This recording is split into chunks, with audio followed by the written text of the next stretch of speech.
Okay, good morning, everyone. Welcome again to Talk to Connect. It's a beautiful Saturday, and I'd like to welcome you today again for another Talk to Connect. And as always, we are here to empower, to inspire, to find a way for you to just empower yourself and build yourself. And today I'm having an amazing guest. Teresa is a psychologist, and we're going to be talking about mental health. And it was on the 10th, it was Mental Health Day. And the reason why I actually chose this topic this week is I feel like there's a lot of us who needs to know more about mental health, especially back home. A lot of us are taking like mental health is not something that can happen to us, or it's not something that we can experience. So today I'm having Teresa. Teresa, thank you for taking your time and being here today. It's amazing to have you here. I know you have a lot, you're busy, but you took your time to be here. Welcome. And thank you so much for coming to Talk to Connect. Thank you. Thank you so much, Fatma. Hi, Teresa. Can I go on? Okay. So can you hear me well? Yes. Yeah. So, Teresa, before we start, I'd like you to introduce yourself a little bit. Let people know who Teresa is and what you do, and then we will continue with the talk.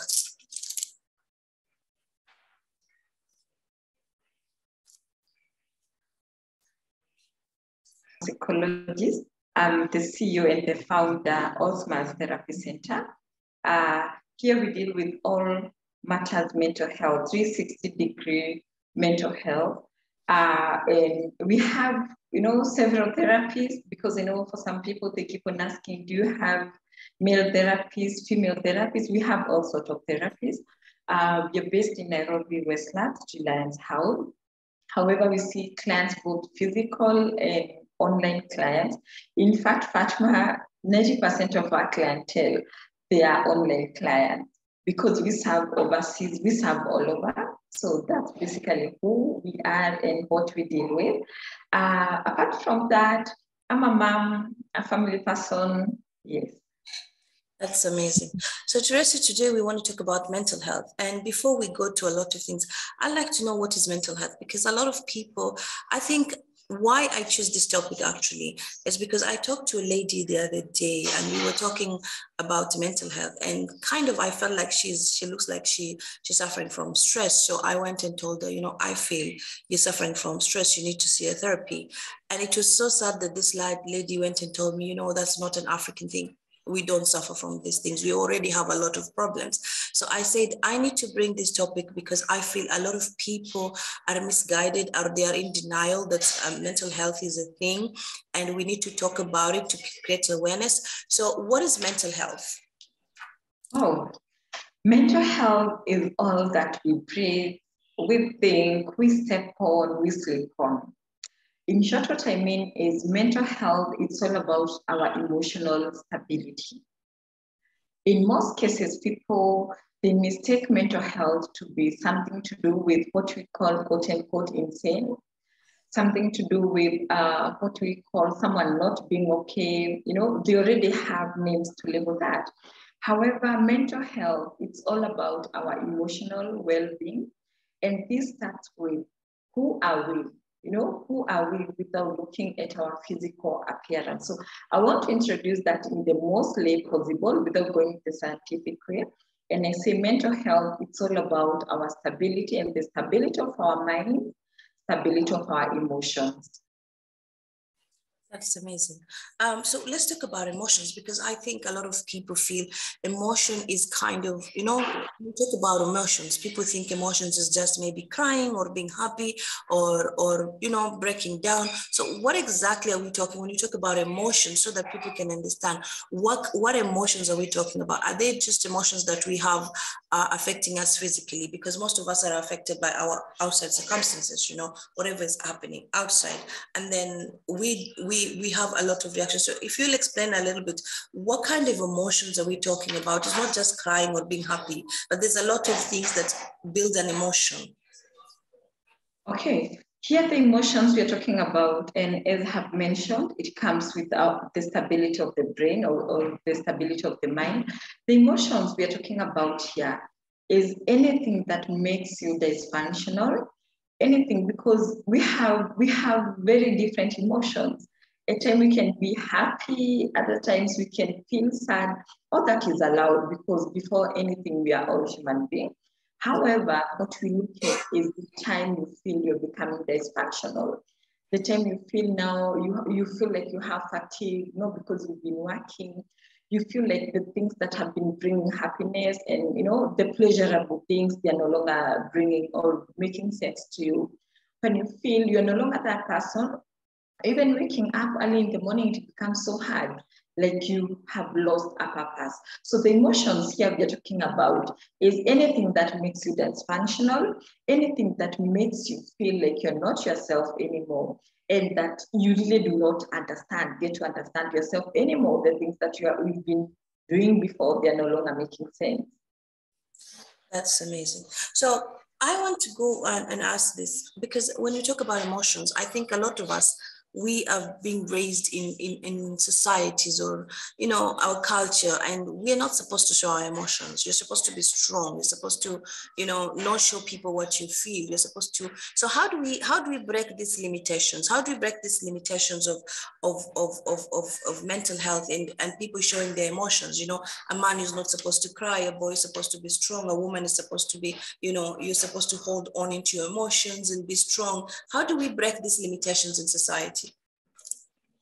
Okay, that's a very great thing, Fatima, because our society, we have a way of labeling and minimizing the emotions.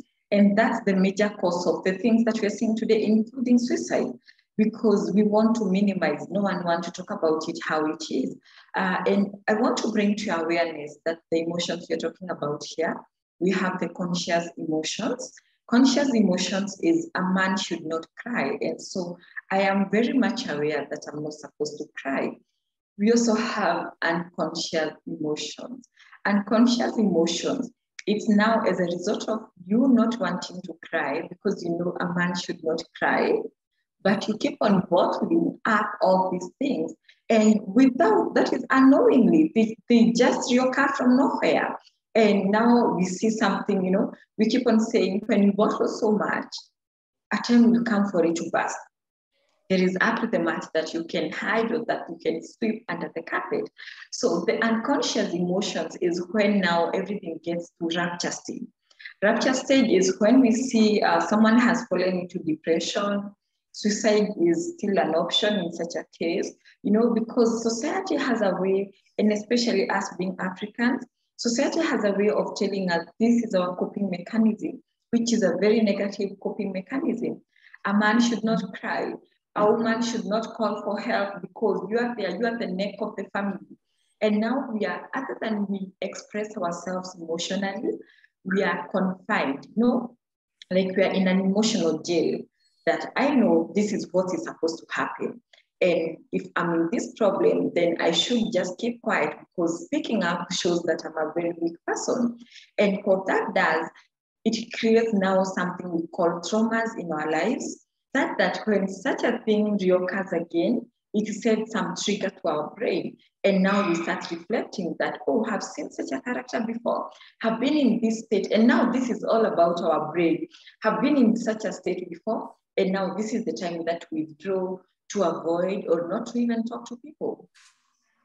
Mm-hmm. That's amazing. When you talk about it, I think a lot of people also don't even understand uh, because it's something that is not allowed to be talked with or people feeling stigmatized about it. So what are some of the signs? So let's go see how some this, like for example, we were talking about stress and people are suicidal and anxiety. So what are some of the things that you can tell people, at least they have an awareness of, oh, my emotions is not normal, I'm feeling weird, this is not how I'm supposed to feel. So what are some of the signs you can advise people to be aware of? Okay, you've mentioned stress, anxiety, and suicide ideation. I want to let you know that stress, anxiety, all those feelings, they are symptoms. It's output of the input that we have. Suicide becomes the extreme, and we keep on saying, no, I really want to bring to an end their life. Suicide comes as a result of unbearable pain that no one knows how to navigate through it. And so they commit suicide because what they want to do is to bring to an end a certain pain that they are going through. And, in the result, they end up now killing themselves. So before we go to the symptoms, and before you allow yourself to feel stressed, anxiety, and a lot of insomnia, a lot of many things that happen, speak about the cause, the input. We really talk about the input. The input is I'm going through separation, have lost my loved one, have lost my job, or I feel now my job is becoming too much. I feel this person is very toxic, or I'm not getting aligned to this person. Talk about the real input. What exactly are you going through? I feel rejected, or maybe I'm abandoned. It could be by your lover, by your parents, by your siblings. Let's first learn how to address the input. Because Fatima, what happens, and having, even in our therapy center, what we get to see is people will come, and when you ask what brings you here today, they'll all start talking about the output. I feel headaches all through, insomnia, I'm not getting sleep, I feel stressed, I do not want to eat, I feel body aches, and then you're like, okay, fine, let's get to know how we got here. That's when we start now looking for the underlying issues. So most of the time we focus on the output, how we are feeling, and not the cause of that feeling. So we should be able and embrace the real things. You go somewhere and you feel the place is not convenient, or it's not, comfortable for you, speak up. Let people know. Do not carry grudges with you. You are in a relationship that is not working out. Don't wait until it becomes a toxic relationship. Speak up, talk to your partner, get to know what is happening. If completely you're unable to work it out, both of you, go to your support system. If your support system, again, it's not there, because again, Fatima, we've seen for some people, they say, my support system is my church. My support system is our, religious leaders. However, my man is one of those religious leaders. So how do I go and I start telling them? Or my support system, it's our family. And to them, they know we run a very beautiful life. And we can never slow down to go and talk to them. Now come for therapy. That's why we have provision for therapy. So start addressing the input. Speak up, talk to people, share what you're going through. Yes. That is amazing. A lot of people are shy to ask for help. A lot of people are scared of being stigmatized or being labeled as crazy or being labeled in a certain way. I think the best way for us to find help in mental health is to find help. So how do we find help? Because, okay, as you said, maybe going to church, then a lot of people I know feel like therapy is for rich people. If I go for therapy, it's not for me. It's not meant for me. It's not affordable. So how do you explain, how do people find help? How do people actually find proper help for mental health? Because I think the most thing that people also feel like, and they feel like, because I need to go to a therapist, is so expensive, so it's not something for me. It's not something for a poor person. So how do we break that and allow people to know where to find help so that they can survive mental health? Because I know there's a lot of women and youth, even men, who are going through a lot of issues, not only stress or anxiety. Some people are bipolar and they don't even know that they are. So how do they find help? How do they not hold themselves back from finding help? Okay, you've mentioned something. Not that people fear going for therapists. The thing is, we've not embraced psychology as a country and as a continent, being Africa. And also, we have so many counselors, Fatima, that are upcoming. I would call them upcoming, or that call themselves counselors. You will find that because you're a community leader, you call yourself a counselor, and so people will come to you for counsel. Because you're a religious leader, you call yourself counselor, and people will come for you for counsel. So what happens is, in the process, most people, they won't believe in therapy. Why? Because to start with, they've gone to the wrong person. Yeah. I want to make it clear, for any qualified therapist and a licensed therapist out there, they've gone through a vigorous, learning to acquire the skills first for their own self-discovery journey, now to be able even to offer help for others, you know? So for that, are you getting help from the right person? And I'll give a scenario. If let's say someone is suffering from substance use, and today they want to go to the counselors out there, what will happen? They will now start giving them measures. If you're taking 7, you can reduce to 5. If you're taking 5, you can reduce to 3 and all that. Or now they maybe recommend them, you need to close yourself somewhere in a room, assume you do not have access maybe to whatever is making you, get addicted and all that. But when you come to a psychologist or a therapist or a counselor, trained counselor in that case, we will start with, how did we get here? We learn it's because I went through divorce and separation. Now we get to know this time addiction is the output or a symptom of something else. So how did we get to divorce and separation? It's because maybe intimately I couldn't perform and my partner felt, they needed to satisfy themselves, and so we had to break up. Wow. Then again, you say, let's pack that. So how did we get here? And someone can say, anytime I see my wife, I remember my aunt. Anytime I see my husband, I remember that shampoo boy in our place. And so I just couldn't bring myself to fall in love and to make love with this person. And you're like, tell me more about your aunt, tell me more about your shampoo boy and all that. And they tell you I was sexually harassed when I was a kid. So you get to know the cause of all this is because of unresolved childhood traumas. So before you go to the addiction, you want first to deal with unresolved childhood traumas. So as now we start dealing with that using the available techniques and approaches, you will find that even by the time you're done with the therapy and you're asking, let's now revisit the goal for therapy.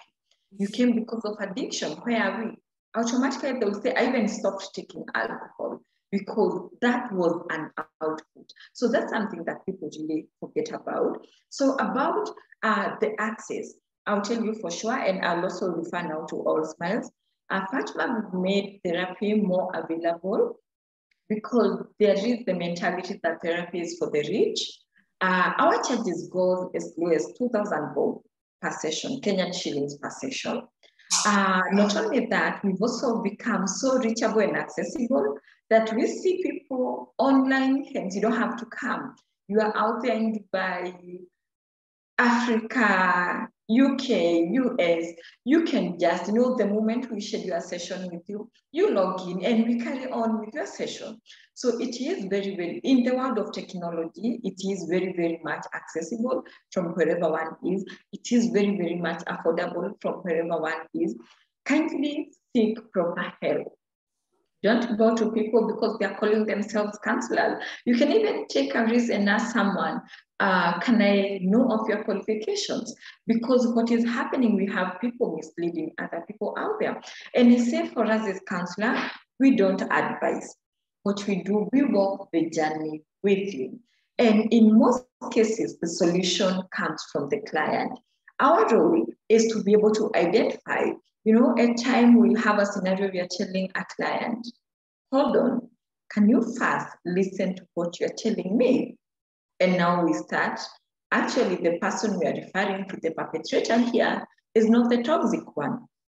You are the one who is enabling. And so we start working on you. And we keep on saying, anytime you come for a session, and maybe you're coming because you're going through a very hard time, you, the presenting person, you are our client. And what we do, we work on you. And in the process, even after other people meet your partner or other people that you're relating with out there, they will get to realize something, something has given. So it's all about, yes, therapy is very much accessible. I agree with you. We are not a big number out here. However, even the small number that we are for people who need therapy have never seen a scenario. Like, for instance, in my center, we are able to see like even 60 clients in a day. We've never reached there, which means we are still not full to our capacity. So let's all embrace therapy because it's already there, but ensure you get therapy from the right people. That is amazing. I love what you say because, you know, I am a transformational coach and I work with people. And sometimes people come with medical conditions that, you know, as a therapy, this is not for me. And I'm always telling people, you have, as therapists also, we need to know our capability because some people are more like they need a psychiatrist and you need to understand that this person who's coming to me, I cannot serve them right now. They need more than me. So I need to refer them. And I think what you're saying is a lot of people also are not allowing themselves to have the knowledge to understand who's a proper therapist I can go to, what is mental health. I think what we need more is to have knowledge to understand what is the therapy really going to do for me and understand what is really mental health. Thank you for sharing that, Teresa. I think we are lacking the knowledge. We are still in ignorance of how to deal with mental health, who to go for help, and how can I know a real person who can help me from not. And the only way we can know that is for us to open dialogue like this ones and allowing yourself. I think there's a lot of things also we can learn on the internet that can allow us to open this door of understanding that having a therapy is a good thing. So I know there's now I'm looking at it and I want to talk about youth a little bit because our youth are at the core of everything. So when we talk about mental health, and I think there's a lot of challenges that youth go in school, and it causes them to have mental health problems, especially when it comes to bullying. Some kids have difficulties in studying. They have a lot of complications, and some of them people even don't pay attention to them. They have ADHD. There's a lot of things that youth go from or in school. So how do we incorporate this mental health education to schools so that we can start it in a younger age? I think when we start it on a younger age where we can help youth and students, children in school, it's a better place to start because then we start allowing them to embrace the idea of I can have stress, I can have anxiety, I am not functioning well because there's some things that I'm not functioning like everybody else, and I need to embrace and talk about it. Well, thank you so much, and that's a good question. How we can incorporate mental health at an early age. Let me state it this way, that mental health starts immediately a kid is conceived. You as a parent, you should be the pioneer of a positive mental health to your kid. What are the words you tell yourself when you are carrying that pregnancy? Because just like it goes, you know, the words, they are very strong. The same applies to emotional health. If you keep on saying, I'm carrying this pregnancy because it just happened without my plan, that's what you're feeding your brain. Even when this baby will be born, it will have given birth to this baby by chance. Mm-hmm. But when you start with positivity, well, it was not planned. And so to me, this is a blessing, you know? It's such a blessing that has come my way. Even when that baby is born, you will always keep on seeing the baby as a blessing. Because remember I said we have the unconscious mental, that is emotional stability, and the conscious one. So your unconscious emotional stability keeps records of everything. Mm-hmm. And knowingly when this baby is born, it will still come back to you that yes, this is the baby that came by chance.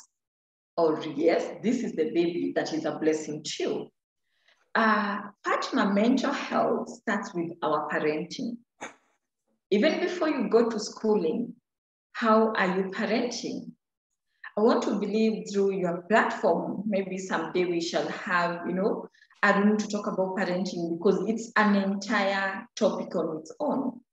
But just to say, we have 4 forms of parenting, and whether knowingly or unknowingly, each and every parent falls under one.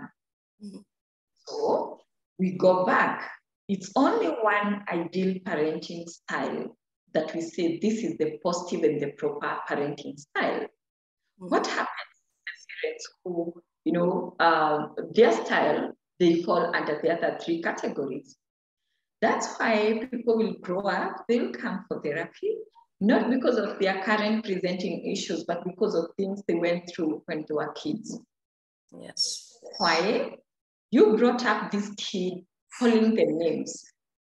Your way of punishing these kids, it was not just punishing to discipline. It was like punishing because you really want to, you are projecting, you have your issues. You come from work so tired, and whatever has been going through, you want to use the kids to release your stress. That does not work. And parenting forms the foundation of our mental health. Today, Fatima, when people come for therapy, when we're doing our clinical intake, we always ask, please share with me 3 of your childhood, memorable moments. Of course, they share. And we also ask 3 of your childhood unpleasant memories. Can I tell you that only 10% of people have through that point? 90%, they break down. 90% are actually not able to express. Mm-hmm. Some other people will say, well, can we put that one on hold until the next session? Why? Because we are all sugar-coated with a lot of other, childhood memories that we do not, unpleasant memories that we do not know. In a way and emotionally, they determine how we live today. So yes, mental health should start from the way we parent our kids before we even get to school. Because a well-parented kid, even when they go to school, they know they are victorious, they know they are the only ones, they know, they've been over-empowered by their parents.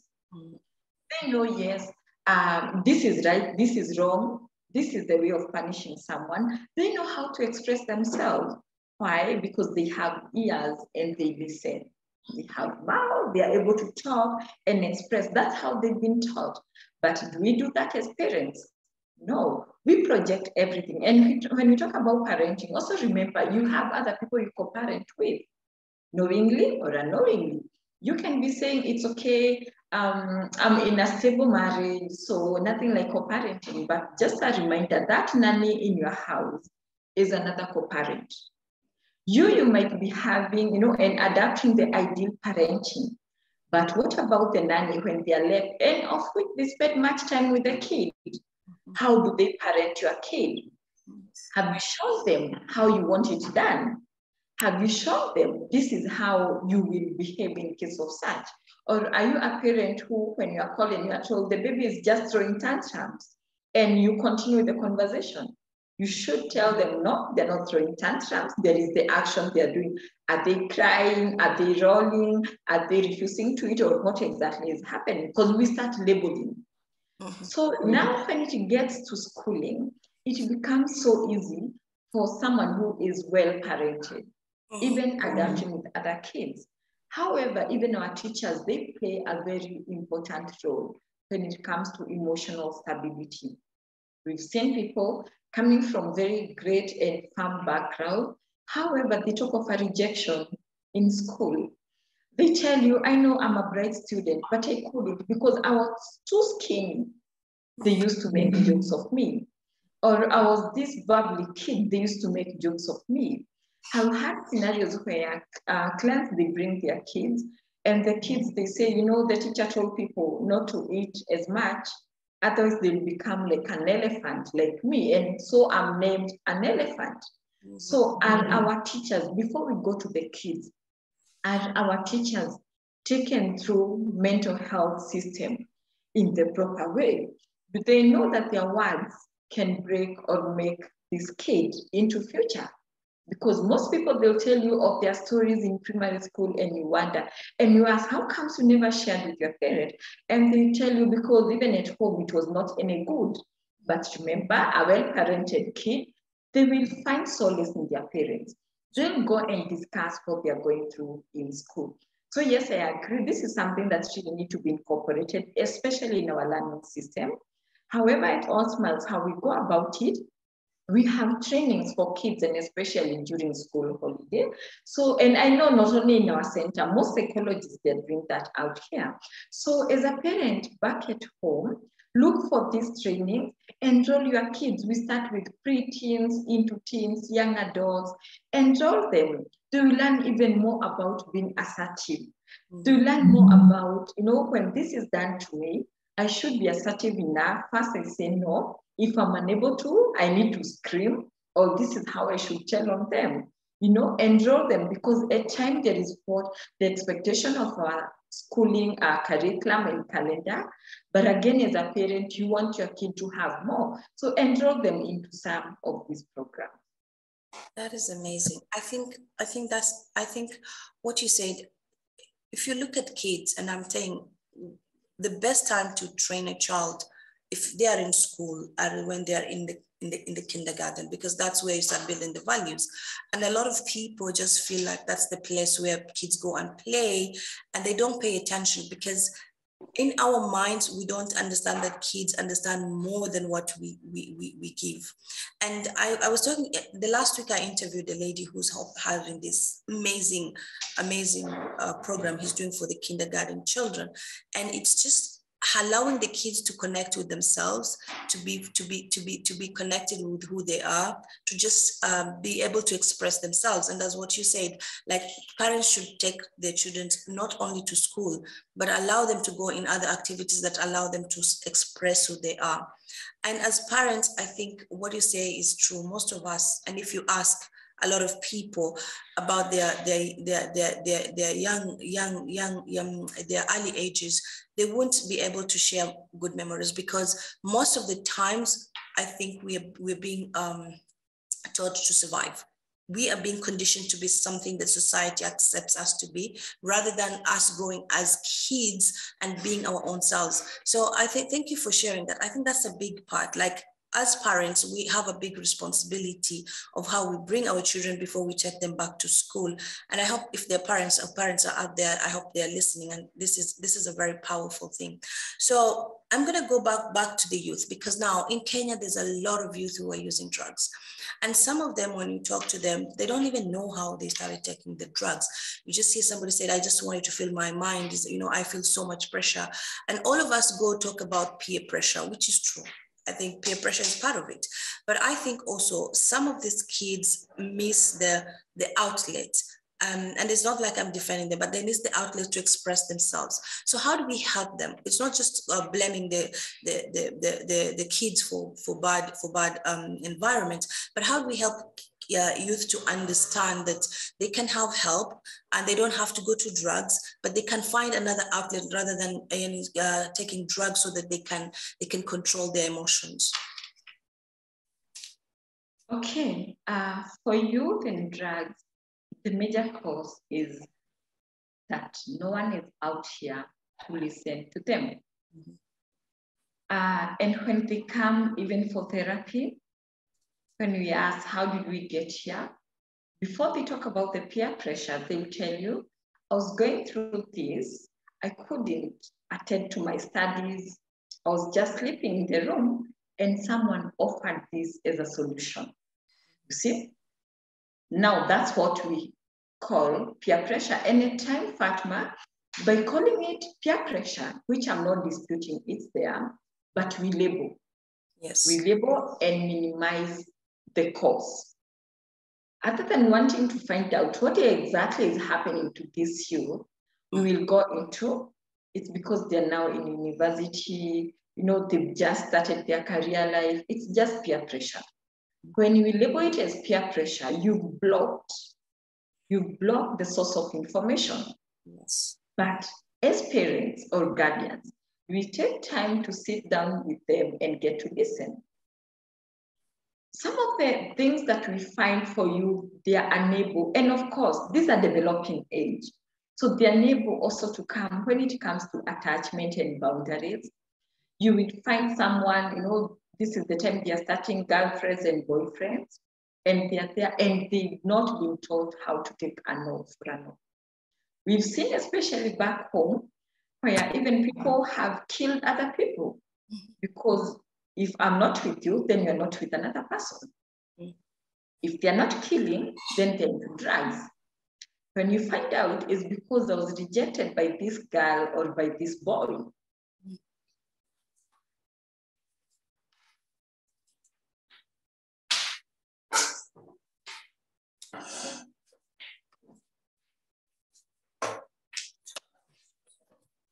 However, they want to be artists.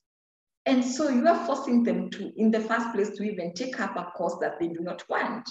So it becomes work for them, because where passion is, it's all seamless and effortless. But this time, they have deadlines to meet in school.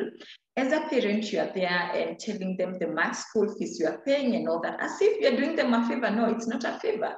It's what they're entitled to, because as a parent, this kid has a right of proper education from their guardian, you know? And so there is much more pressure that comes in.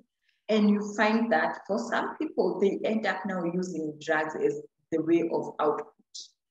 Do we get time to listen to them? Or do we just say it's out of peer pressure? Just create time as a parent, as a guardian, even as a teacher out there. Talk to this student and ask them, I have noticed you've changed. You're not the same son, you're not the same daughter. Is there anything bothering you that you feel that you can bring to my attention? And we talk. You think there is something I can do to make you feel more better? Trust you me with that, they're going to open up. But how are we geared? As a parent, you come in and you start now setting new rules. In my house, no one will take alcohol, no one will smoke, no one will do ABCD. You know, you still want to rubber stamp and just stamp that you are the father or the mother of that household. But that is not in question. What is in question is, are you meeting your kids, their emotional needs? For some kids, and I'll still call them kids because for you, it's a loss, we call it like a lost generation in between being kids and into adulthood.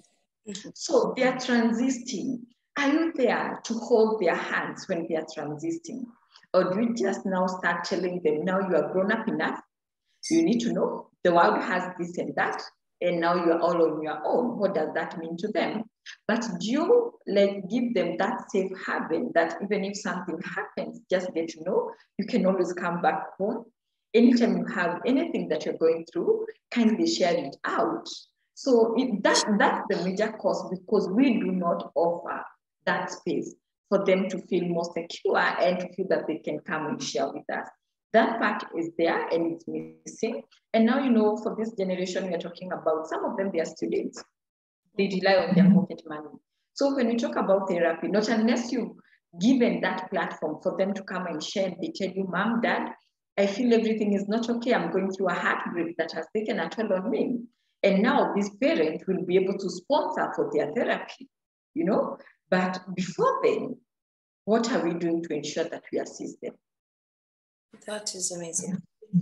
I think one of the things that we as youth are going through is a lot of pressure from society, from the parents, and a lot of expectations. So how do we help parents to break these expectations? Because I think some parents live their dreams through their children. I didn't achieve this, so my child has to be this.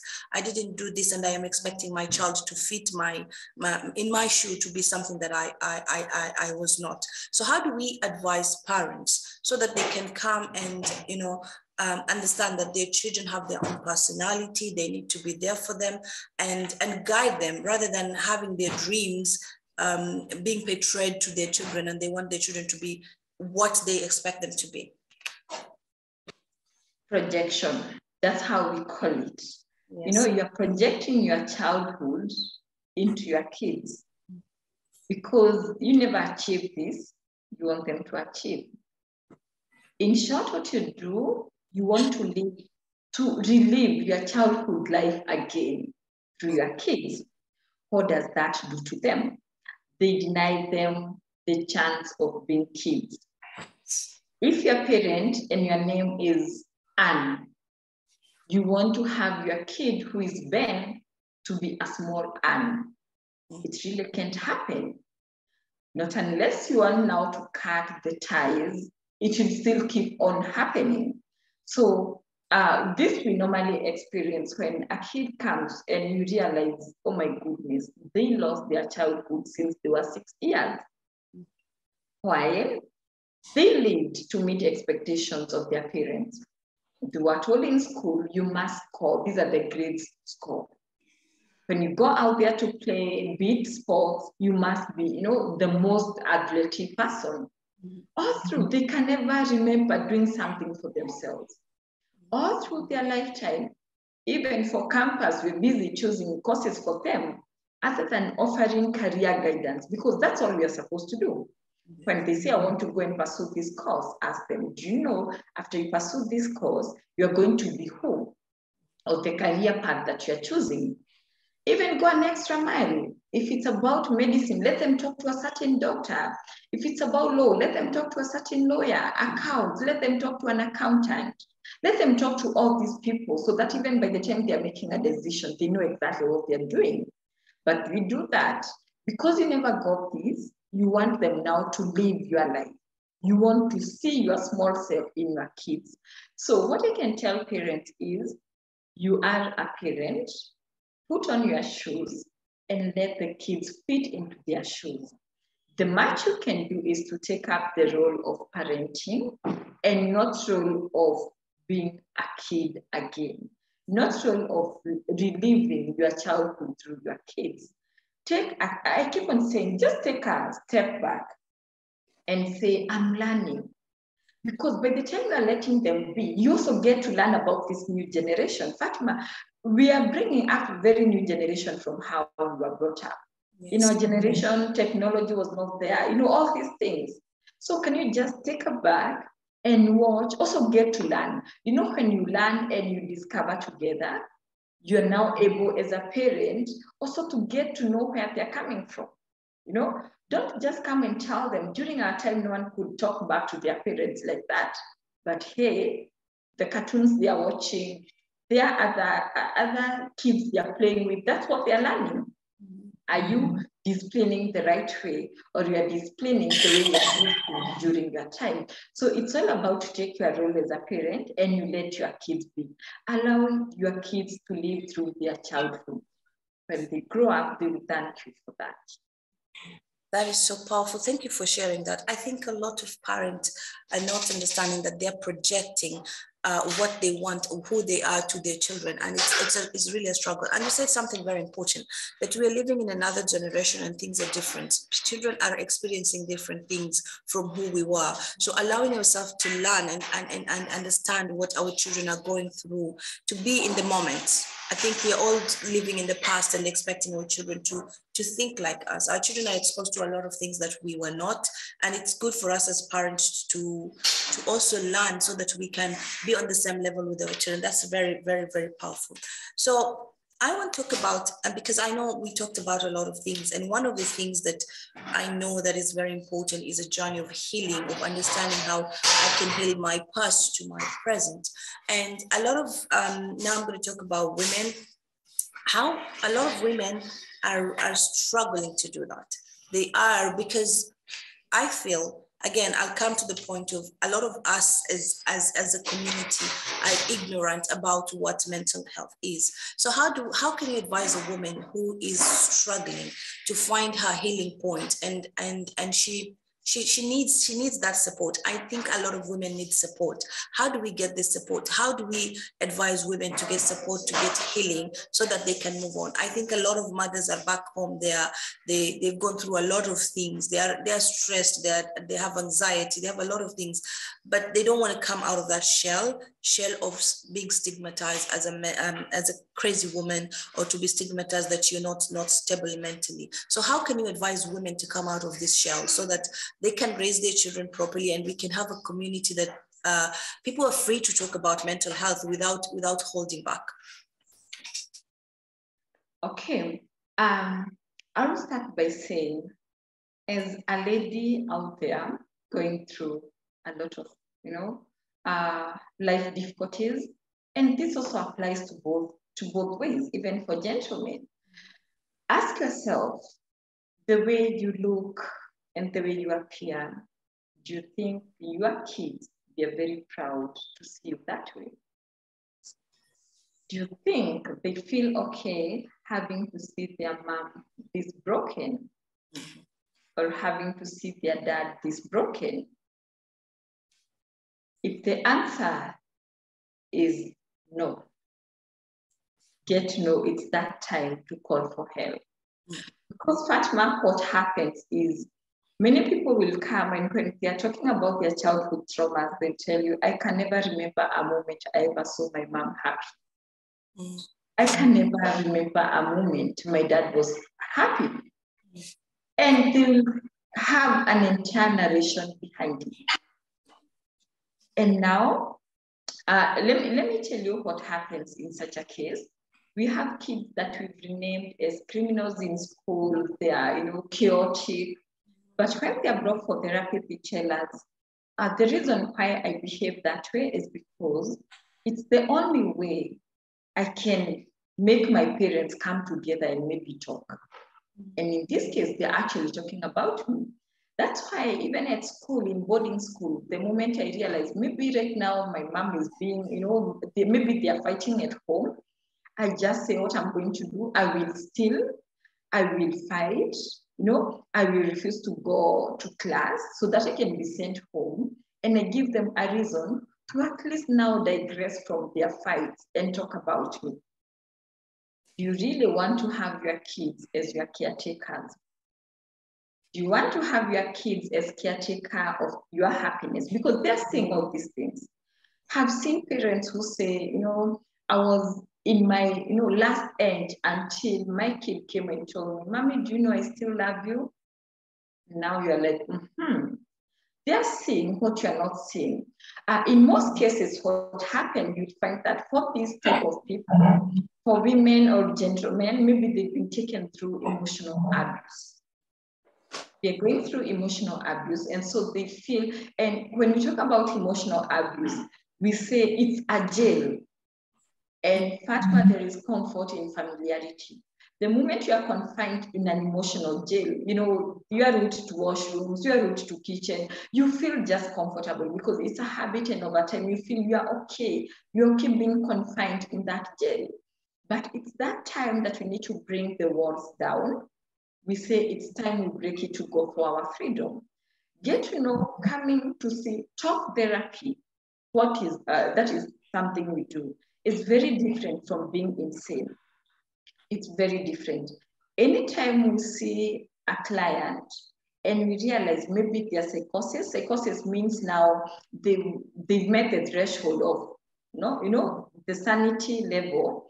Now we can see them in that way. What we do, now we transfer them from being clients to patients. Yes. They first need medication, and that's how now psychiatry attendance and clinic comes in, and now they're seen by a psychiatrist, and we can recommend even for for going to a psychiatry facility for admission and all that.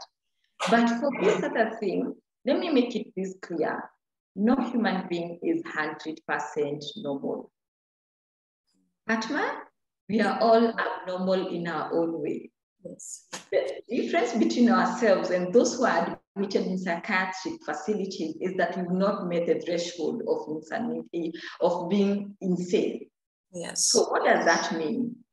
We are all okay. Go for talk therapy and release it, because if you don't, it's going to cause more harm to people around you, to your kids. They absolutely do not want to see a broken person. And when you come, we will be able to take you through, and we help you come from that, jail or emotional abuse jail where you are confined. And you'll find that most of these people, their perpetrator, it's maybe their husbands, their wives, their family members, because they keep on telling them, you can never leave that marriage.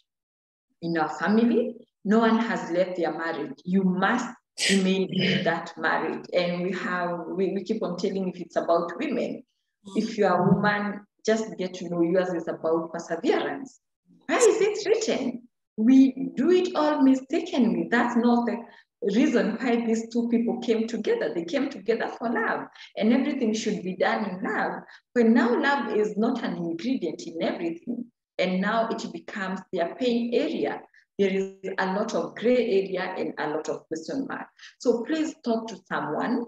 Don't hide behind, the wall of running a very good marriage out there, but on inside, it's a very broken inner shell, just like you termed it, because your kids, they're seeing all these things happening, and they will grow to even regret why you had to persevere for them.